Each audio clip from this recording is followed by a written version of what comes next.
আজ আমাদের রান্নার কোনো তাড়া নেই, কারণ কালকের মাংস মাছ সবই আছে। দিদি বলল শুধু কেওড়া ফলের টক আর উচ্ছে আলু ভাজা করবে, তাই কেওড়া ফলগুলো ভালো করে বেছে সেদ্ধ বসিয়ে দিয়েছি। সকালে দিদি আর আমি খেয়েছি ব্রেড আর ভাপা সন্দেশ।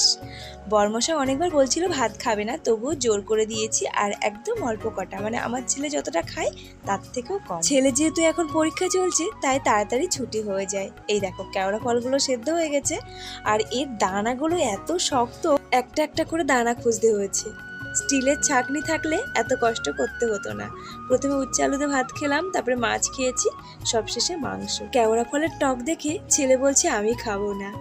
আমি তো পাতে নিয়েছি, অল্প একটু মাখিয়ে এক গাল মুখে দিতেই এত বাজে লাগছিল, পুরো ভাতটাই ফেলে দিয়েছি। তারপরে এই যে সন্ধ্যাবেলা ছেলেকে কেক দিলাম, আমি খেলাম সিঙ্গারা, তারপরে খেলাম মাছের চপ, আর ছেলেকে লেবু আর আপেল দিলাম। রাতের মেনুতে ছিল রুটি আর ঘুগনি।